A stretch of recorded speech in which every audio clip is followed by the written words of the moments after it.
ठान लो तो क्या मुश्किल है इस जहां में, मैंने सितारों को आसमां से टूटते हुए देखा है।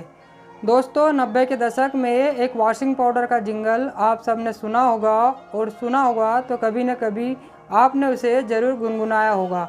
जी हाँ दोस्तों, मैं बात कर रहा हूँ वॉशिंग पाउडर निरमा के बारे में।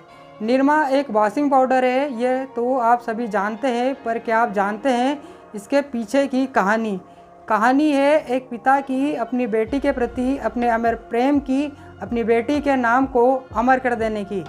जय हिंद, जय भारत। नमस्कार दोस्तों, मेरा नाम रविंद्र सिंह है और आप देख रहे हैं ज्ञानवर्धक, मनोरंजक जानकारियों, कहानियों, किस्सों का संसार, मेरा चैनल नॉलेज विद फैक्ट आपके द्वार। आज के वीडियो में कहानी है गुजरात के रहने वाले करसन भाई पटेल की।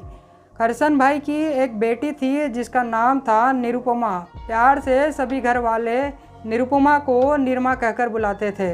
करसन भाई अपनी बेटी से बहुत प्यार करते थे, लेकिन होनी को कौन टाल सकता है। निरुपमा यानी निरमा की बचपन में ही एक कार हादसे में मौत हो जाती है। निरुपमा की मौत ने करसन भाई को काफी अंदर तक तोड़ दिया था। अब करसन भाई काफी उदास रहने लगे थे। एक पिता होने के नाते करसन भाई की चाहत थी, एक ख्वाहिश थी कि निरुपमा बड़ी होकर एक दिन खूब नाम, खूब प्रसिद्धि कमाए। क्योंकि निरुपमा अब उस दुनिया में नहीं रही, तो अपनी बेटी के नाम को अमर करने की एक पिता ने ठान ली और शुरुआत की अपनी बेटी निरुपमा के निरमा नाम से वॉशिंग पाउडर बनाने और उसे बेचने की। करसन भाई रसायन शास्त्र विषय के साथ बीएससी की पढ़ाई पूरी कर चुके थे और वह एक प्रयोगशाला में सहायक के तौर पर सरकारी नौकरी करते थे। उन्होंने अपने घर के पीछे पड़ी खाली जगह में अपनी बेटी निरमा के नाम से वॉशिंग पाउडर बनाने का काम शुरू किया। करसन भाई अपने घर से अपने सरकारी दफ्तर आते और जाते दोनों ही समय अपनी साइकिल से लोगों के घर घर जाकर अपना वॉशिंग पाउडर बेचते। करसन भाई खुद ही वॉशिंग पाउडर बनाने से लेकर बेचने तक का सारा काम खुद करते थे, इसलिए समय की कमी के कारण उन्होंने अपनी सरकारी नौकरी छोड़ दी और अपने व्यापार को आगे बढ़ाने के लिए उन्होंने अपनी टीम में कुछ अन्य लोगों को जोड़ा। साल 1972 में करसन भाई पटेल ने अहमदाबाद के एक छोटे से इलाके में अपनी दुकान खोली और यहीं से अपने व्यापार को एक नई दिशा। धीरे धीरे निरमा वॉशिंग पाउडर अहमदाबाद और उसके आसपास के इलाकों में प्रसिद्ध होने लगा और यहाँ पर उसने अपनी पकड़ मजबूत बना ली। लेकिन गुजरात के बाहर अभी भी वॉशिंग पाउडर निरमा को अपनी पकड़ मजबूत बनाने के लिए काफी संघर्ष करना बाकी था।